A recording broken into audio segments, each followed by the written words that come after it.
Assalamualaikum Bu Iin. Waalaikumsalam Bu Mita. Gimana kabarnya Bu Iin? Alhamdulillah, Bu Mita kabarnya baik. Alhamdulillah. Ya, sebelumnya terima kasih sesuai janji Bu Iin kemarin ya. Ini terima kasih sudah meluangkan waktunya buat saya untuk wawancara Bu Iin.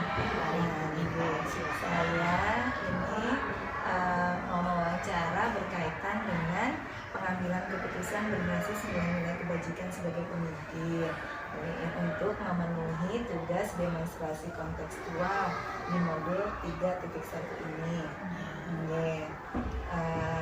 Sebelumnya tentang wawancara ini Bu Iin, jadi saya ini mau banyak bertanya nih sama Bu Iin tentang kasus-kasus yang terjadi. Kan pastinya Bu Iin sebagai kepala sekolah yang sudah lumayan lama ya, pasti banyak nih pengalaman menghadapi beberapa kasus-kasus. Nah, dari kasus-kasus itu ada yang dilema etika dan juga ada yang termasuk rujukan moral. Nah, dari jenis kasus ini kira-kira bagaimana nih Bu Iin mengidentifikasinya? Baik Ibu Mita, saya akan mencoba menjawab. Pada awalnya saya menceritakan dulu Ibu Mita pengalaman atau yang pernah saya alami selama ini. Sebagai kepala sekolah, pada awalnya saya tidak mengetahui bahwa permasalahan saya ini apakah ini merupakan dilema etika atau rujukan moral. Tapi yang jelas kasus atau permasalahan yang saya hadapi pasti ada. Nah, lalu pada kesininya saya mendapatkan beberapa masalah dan ternyata masalah dilema etika ini kita pahami dulu bahwa tentang pilihan secara moral benar tetapi bertentangan, dua pilihan yang benar tetapi yang sama-sama benar. Iya. Nah, kemudian kalau rujukan moral di mana keputusan kita itu antara benar dan salah.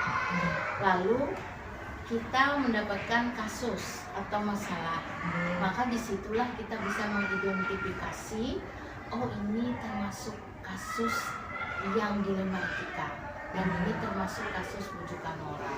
Jadi kondisi itulah yang bisa membuat kita bisa mengidentifikasi. Tapi saya boleh bilang Bu Mita, kalau saya menghadapi kasus dilema etika itu yang paling berat buat saya.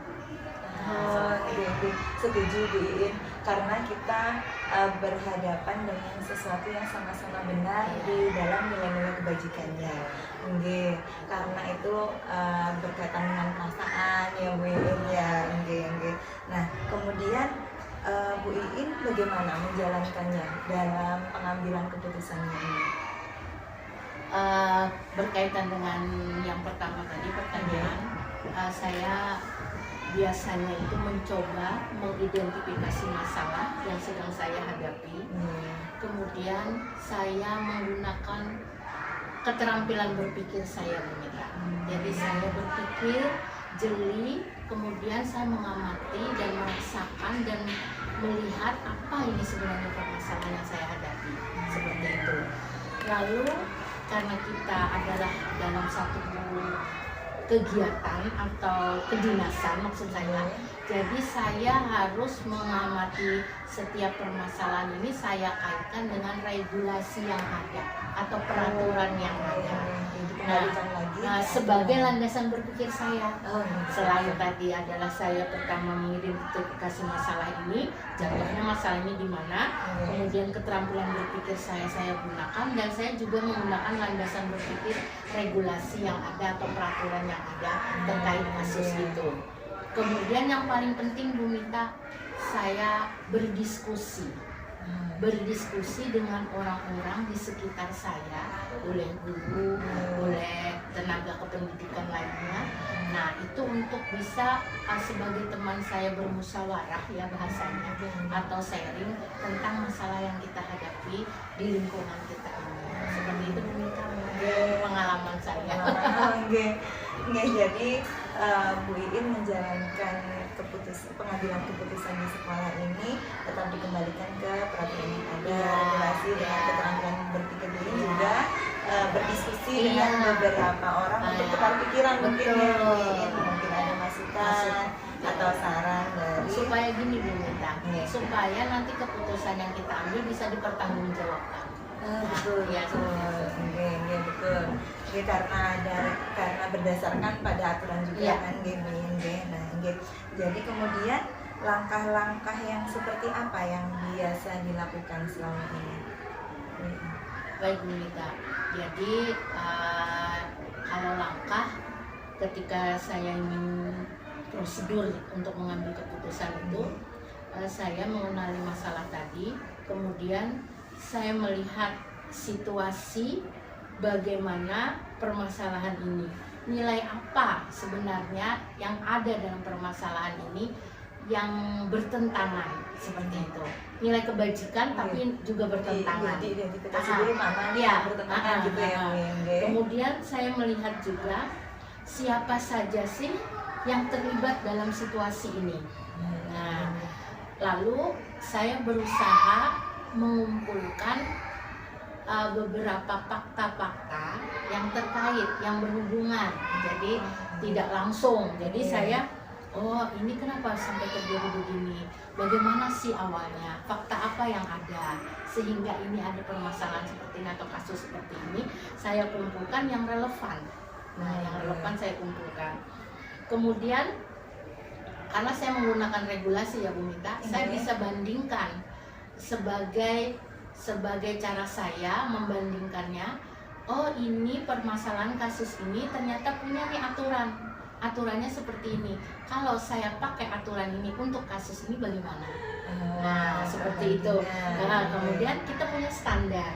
Nah, itu juga bisa untuk perbandingan kita. Selain peraturan yang ada, standar sekolah kita seperti ini, lihat kita kasusnya.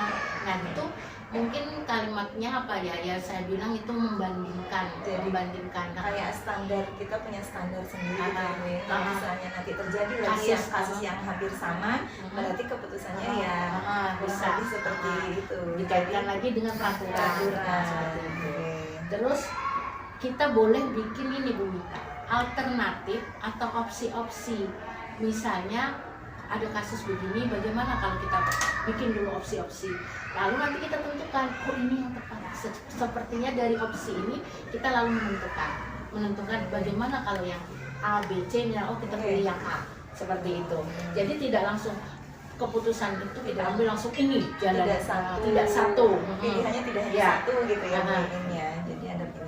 Dan sebagai kepala sekolah itu Bu Mita, biasanya kita ambil keputusan itu kita harus berpikir, belum tentu keputusan kita itu baik buat orang banyak, buat orang itu juga. Jadi kita tuh nggak boleh terlalu egois lah. Makanya bisa hasil keputusan kita tuh kita tinjau kembali dan kita refleksikan. Nah, kayak gitu. Setuju sekali Bu Iin, luar biasa. Langkah-langkahnya sudah memenuhi langkah-langkah standar pengambilan keputusan, luar biasa. Kemudian menurut Bu Iin nih, hal-hal apa saja yang selama ini dianggap paling efektif di antara beberapa yang tadi nih dalam pengambilan keputusan di lima etika? Dari penjelasan saya ya, yang sudah Bu Mita saya sampaikan ke Bu Mita, sepertinya saya berpikirnya bahwa yang efektif itu adalah yang pertama itu mungkin strategi kolaborasi, musyawarah seperti itu dengan orang-orang di sekitar atau orang-orang yang kita anggap mampu untuk bisa kita mintai pendapat. Jadi kayak jangan sendiri, kita berbicara dengan orang lain dalam hal ini. Kemudian kita juga harus mempertimbangkan kondisi saat itu. Kita juga nggak boleh melupakan, ini kondisinya seperti ini, kita mengambil keputusan yang paling efektif, yang paling bisa dipakai saat ini apa, seperti itu. Kondisi juga harus kondisional ya. Kemudian jangan dilupakan tadi yang efektif juga adalah regulasi, itu harus dipakai tetap ya saya. Kita kedinasan ya. Dan ini Bu Mita, kebermanfaatan atas apa yang kita ambil. Nah, itu harus diperhatikan. Ada manfaatnya enggak kalau kita mengambil keputusan seperti ini? Nah, itu juga harus dinilai, dilihat seperti itu. Dan yang paling penting lagi harus berani. Kadang kita punya rasa takut, Bu Mita. Karena ini mengingat buat orang banyak. Sama kan setiap pilihan ada risikonya ya Bu. Jadi kalau nggak berani ambil risiko nanti nggak selesai, ya. Tidak akan terambil keputusan. Nah, itu kalau saya terjadi luar biasa alhamdulillah nih. Nah, kemudian dalam pengambilan keputusan ini pastinya ada tantangan ya Bu Iin ya. Nah, menurut Bu Iin nih tantangannya apa nih dalam pengambilan keputusan ini? Aduh Bu Mita, tantangannya ini sebenarnya Bu Mita ini yang paling berat. Kalau kita punya kasus, kemudian kita harus mengambil keputusan, dan keputusannya itu juga harus bermanfaat, juga baik untuk semua orang. Kadang tuh ada peperangan, kayak paradigma berpikir kita tuh ini kita harus ngambil seperti ini keadilan, tapi kadang-kadang kita ada melawan rasa kasihan. Nah, bertentangan. Yang contohnya kayak gitu Bu Mita. Yang sering ya. Yang sering. Ya. Kayak ini aduh gimana ya. Harus bersikap adil, tapi kasihan dengan kondisi. Nah benar. Kadang kita juga harus jujur. Harus jujur, tapi nanti bagaimana nih kejujuran kita ini berdampak untuk orang itu bagaimana. Nah jadi akhirnya itulah paradigma di dalam pikiran kita itu, pola pikir kita itu yang menjadi tantangan berat saya. Saya itu merasakan Bu Mita seperti itu. Yang paling berat buat saya seperti itu. Kemudian nih sosok ini misal berkasus, si guru berkasus. Nah secara pribadi kita kan mengenal dia, tapi dia juga bagian dari orang banyak di sini. Nah itu juga paradigma yang seperti itu terjadi sama saya Bu Mita. Saya itu merupakan kesulitan saya, tantangan saya. Tantangannya. Jadi harus harus berani. Kemudian harus memisahkan antara hubungan pertemanan yang buin sama aturan atau keadilan tadi ya. Keadilan dengan rasa kasihan memang berat kalau harus menimbang, tapi harus tetap harus dilakukan. Ya, betul. Ya Bu Mita, betul sekali itu. Luar biasa. Kemudian ada dengan beberapa kasus yang ada, apakah Bu Iin ini memiliki jadwal tertentu untuk misalnya dalam penyelesaian masalah, misalnya nih dalam 1 bulan misalnya ada beberapa masalah diselesaikan, atau Bu Iin menyelesaikan pada saat terjadinya masalah tadi kejadian? Yang saya alami selama ini, saya nggak punya Bu Mita. Saya tidak punya waktu khusus, tidak. Saya tidak punya waktu khusus. Biasanya kasus atau peristiwa yang terjadi kadang-kadang kan nggak bisa diprediksi.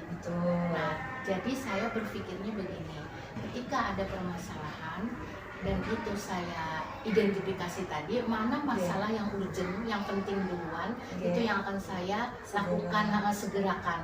Nah seperti itu. Oh ini harus diatasi nih, kalau nggak segera diatasi, kita tidak segera mengambil keputusan, ini berdampak. Nah yang itu yang lebih dulu saya dahulukan seperti itu. Tergantung prioritas. Prioritasnya. Jadi di mana yang urgent, yang perlu diselesaikan memang ini mendesak, harus ada keputusan, berarti diselesaikan duluan. Itu yang saya dulukan. Kalau yang masih yang ibaratnya tidak urgent, itu apakah menunggu nanti pas pertemuan bulanan misalnya diselesaikan, atau setelah yang urgent itu aja, jadi tidak berjadwal gitu ya? Iya, tidak berjadwal, saya tidak berjadwal. Kemudian adakah seseorang atau faktor-faktor yang mempermudah dan dalam membantu Bu Iin dalam pengambilan keputusan tuh? Misalnya ada penasehat kah? Kalau kita kan sebagai pegawai ya. Kalau di faktor apa nih faktornya? Kalau faktornya itu misalnya yang mempermudah itu orang, maka saya punya atasan. Saya dalam hal ini dalam kedinasan saya memiliki atasan. Mungkin saya akan bermusyawarah atau bercerita kepada atasan saya terkait masalah kedinasan yang saya hadapi atau yang sedang saya hadapi di sekolah, mungkin ke pengawas kah, nah ke dinas pendidikan, nah orang-orang yang memang berkompeten untuk hal ini. Nah itu, tetapi kalau faktor di luar itu, di luar orang misalnya, ada Bu Mita, misalnya begini Bu Mita, saya setiap melakukan pengambilan keputusan, saya pikirkan apakah ini keputusan ini saya lakukan untuk keperluan orang banyak atau kepentingan kebaikan orang banyak atau tidak. Saya biasanya begitu. Saya tidak ingin apa yang saya ambil keputusan itu hanya untuk sekelompok atau individu saja, tapi ini untuk orang banyak. Oh ini baik untuk orang banyak, itu jadi faktor yang mempermudah saya. Bukan hanya untuk si A, si B, tapi tidak. Nah seperti itu. Kemudian saya tetap berdiri pada peraturan. Jadi itu juga mempermudah saya. Kadang saya bingung, sebenarnya misalnya ada kasus tentang apa izin kah atau apa, saya tertarik lagi di peraturan. Oh regulasinya seperti ini. Berarti ini mempermudah saya untuk mengambil keputusan seperti itu. Berarti memang peraturan itu sangat membantu kita. Sangat membantu saya, Bu. Jadi itu kayak pegangan gitu ya, Bu. Jadi apapun yang kita lakukan, yang kita putuskan tuh tidak lepas dari peraturan, dan tidak ada lagi tuh ya yang namanya tidak enak, tidak nyaman. Itu yang membantu. Jadi karena ada peraturan dikembalikan lagi dan untuk kepentingan orang banyak ya Bu Iin, terutama. Nah dari semua hal yang telah Ibu Iin sampaikan nih, pembelajaran apa yang dapat Bu Iin petik dari pengalaman pengambilan keputusan yang berkaitan dengan dilema etika? Baik Ibu Mita, insya Allah ya Bu Mita, setiap apa saja yang kita lakukan pasti ada pembelajaran di dalamnya, ada hikmahnya. Nah saya rasakan ini bahwa dalam pengambilan keputusan, pembelajaran yang saya bisa petik yaitu kita penting sekali untuk bermusyawarah dengan orang lain. Jadi apa saja itu, baik kita hadapi permasalahan atau apa, kita perlu orang lain untuk bermusyawarah, minta seperti itu. Koordinasi dan kolaborasi itu yang penting. Kemudian yang kedua, komunikasi positif, Bu Mita, dan keterbukaan. Itu juga saya temukan pembelajaran yang terpenting dalam apa saja di hidup inilah. Kalau kita nggak komunikasi itu mati rasanya, Bu Mita. Jadi penting sekali komunikasi itu.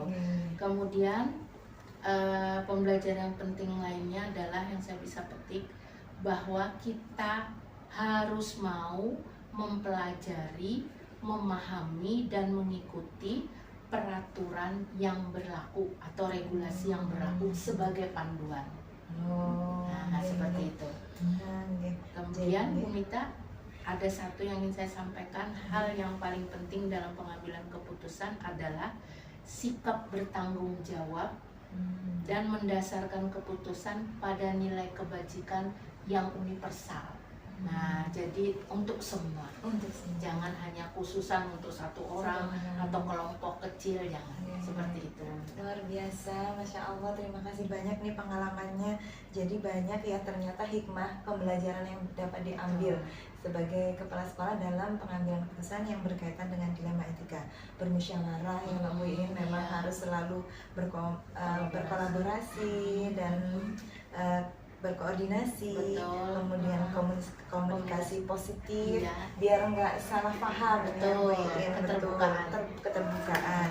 Kemudian dan harus paham dengan aturan.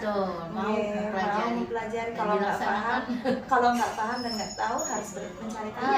Harus belajar. Betul. Kemudian dari sekian banyak harus bertanggung jawab atas setiap apa yang dilakukan. Masya Allah, luar biasa. Terima kasih banyak Bu Iin pengalamannya. Sama-sama. Mudah-mudahan di kemudian hari kita berharap tidak banyak masalah ya Bu Iin. Dan kalau ada masalah bisa dengan mudah dan cepat diselesaikan. Terima kasih banyak ya Bu Iin atas kesempatannya. Terima kasih banyak. Insya Allah tetap semangat. Terima kasih Bu Iin. Assalamualaikum. Waalaikumsalam. Assalamualaikum warahmatullahi wabarakatuh. Bu Mega. Waalaikumsalam warahmatullahi wabarakatuh. Gimana kabarnya siang ini Bu Mega? Alhamdulillah sehat. sehat. Alhamdulillah. Nggih. Sebelumnya saya minta maaf nih mengganggu waktu Bu Mega, meminta waktunya sebentar untuk saya bisa mewawancara Bu Mega tentang pengambilan keputusan berbasis nilai-nilai kebajikan sebagai seorang pemimpin. Nggih. Bu Mega kan seorang kepala sekolah yang sudah lama, banyak pengalamannya sudah belajar di kepala sekolah. Otomatis kan banyak pengalaman, banyak, dan juga ada ketemu beberapa kasus pasti ya Bu Mega. Itu pasti. Nah, di kasus itu kan ada yang termasuk ke dalam kasus dilema etika dan juga kasus bujukan moral. Nah, kalau menurut Bu Mega nih, Bu Mega mengidentifikasi, mengenali nih kasus-kasus yang masuk di dilema etika itu yang seperti apa, dan kasus-kasus bujukan moral itu seperti apa, mengenalinya. Ya, terima kasih Bu Mita. Alhamdulillah selama saya diberi amanat menjabat kepala sekolah, itu memang tidak bisa kita hindarkan tentang permasalahan di sekolah, apalagi terutama guru. Masalah kita yang apa tadi, dilema etika ini kan baru dengar nih, tapi ternyata sudah kita rasakan di sekolah.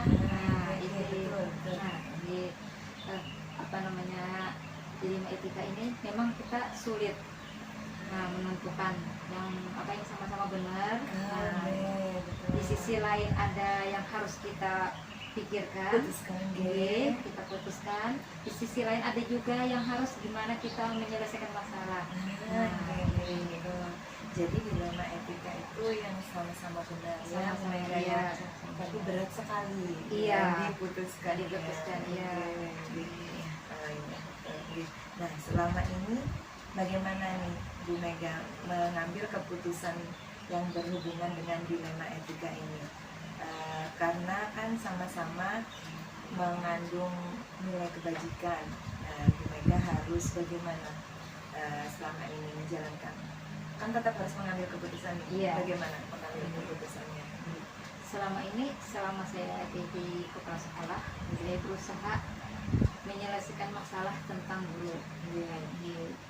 Yang pertama, kita rembukan dulu solusinya, rembuk bersama. Kita menyelesaikan, cari keputusannya.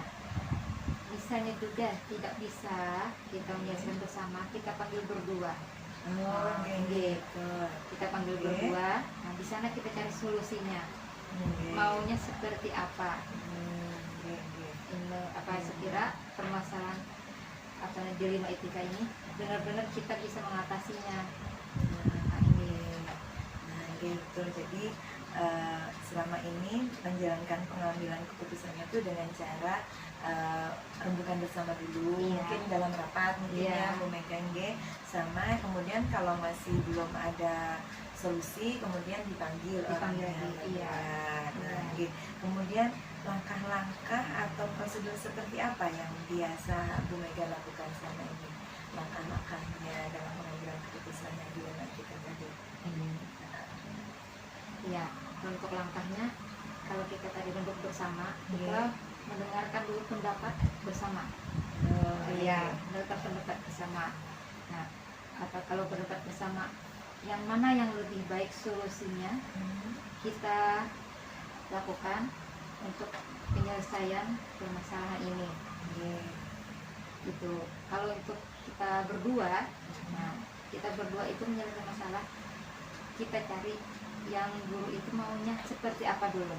Kita dengarkan. Kita dengarkan dulu maunya seperti apa. Kita dengarkan, setelah itu baru kita memberi arahan solusinya. Bu, seharusnya seperti ini. Untuk penyelesaian masalahnya. Diarahkan kembali Bu Mega. Jadi setelah mendengarkan pendapat tadi, rembukan itu dengan mendengarkan pendapat mungkin teman-teman yang lain juga Bu Mega. Kemudian kalau masih belum dapat, nanti memanggil dan ditanyai gurunya Iya. solusinya. Iya. Kalau misalnya solusi itu belum tepat, berarti Bu Mega nanti mengarahkan kembali Iya. sebenarnya tuh yang diminta itu seperti ini. Iya. Nah, oke. Kemudian berkaitan dengan itu juga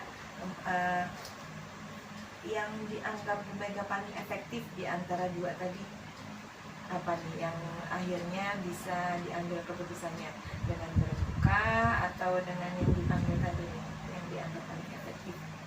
Yang paling efektif itu seharusnya memang harus yang rembuk tadi dulu, yang rembukan dulu, karena semuanya mendengar.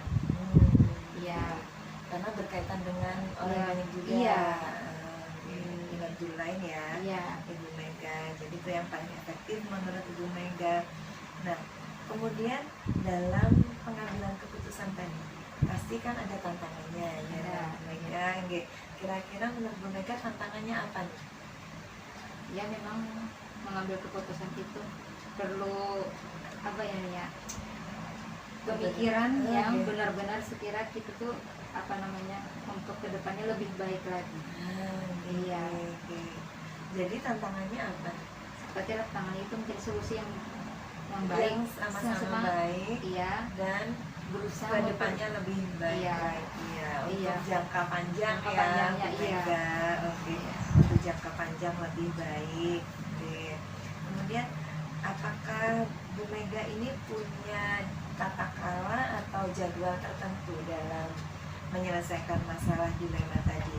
Misalnya nih di dalam 1 bulan nih ada beberapa masalah nih, atau Bu Mega mau dijadikan satu nanti diselesaikan dalam jadwal setiap akhir bulan misalnya, atau ketika ada masalah langsung diselesaikan aja pada saat itu juga.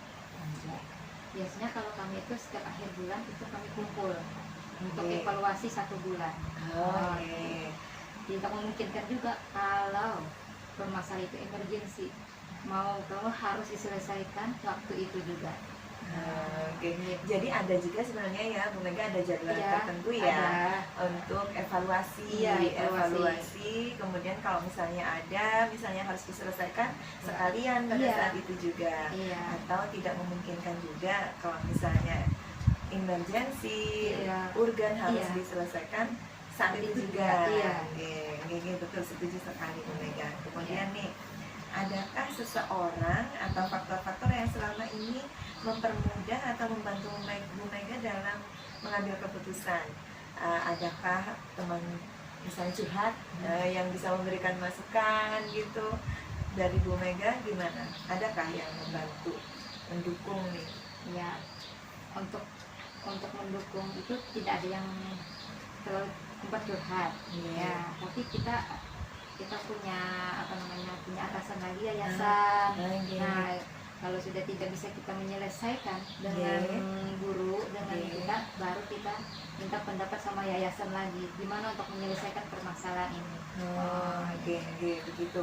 Jadi Ya. karena Bu Mega ini di bawah yayasan, Iya. jadi kayak orang tua ya Bu Iya. Mega ya. Jadi kalau misalnya Bu Mega di dalam sekolah ini masih perlu pendapat beliau, jadi dibantu ya, Iya. akhirnya mempermudah Bu Mega Iya. dalam mengambil keputusan. Nah, setuju sekali, kita juga memang nggak boleh menghilangkan ya. Nah, iya, harus. Iya, harus diberitahu juga Iya. kalau ada masalah ini. Kemudian dari semua hal nih yang sudah diceritakan, pembelajaran apa yang dapat Bu Mega petik dari pengalaman mengambil keputusan dilema etika? Ini memang pelajaran yang mau tidak mau kita harus menghadapinya. Sebagai kepala sekolah itu tidak bisa kita hindarkan.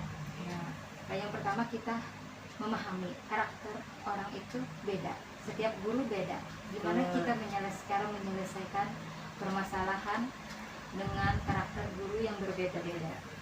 Kita harus bisa membaca situasi. Nah, sekira permasalahan ini tidak berlarut dan bisa untuk jangka ke depannya bisa lebih baik lagi. Dan tidak terjadi lagi Iya. kasus yang sama. Alhamdulillah. Jadi itu hikmahnya ya Bu Mega. Jadi Bu Mega itu bisa lebih banyak mengenali karakter-karakter masing-masing gurunya, Iya. bisa menghadapi bagaimana sesuai karakternya Iya. dia. Dan dari situ untuk menghindarkan adanya masalah kembali, untuk perbaikan di masa yang akan datang. Alhamdulillah sudah selesai nih pertanyaan yang sudah saya siapkan untuk Ibu Mega. Saya ucapkan terima kasih banyak atas pengalamannya, sharingnya Bu Mega, dan ini akan saya jadikan untuk memenuhi tugas saya di demonstrasi kontekstual di LMS di CGP Angkatan 8 ini. Terima kasih banyak ya Bu Mega, mudah-mudahan kedepannya lebih baik lagi. Terima kasih, semoga sukses. Terima kasih, Assalamualaikum. Waalaikumsalam.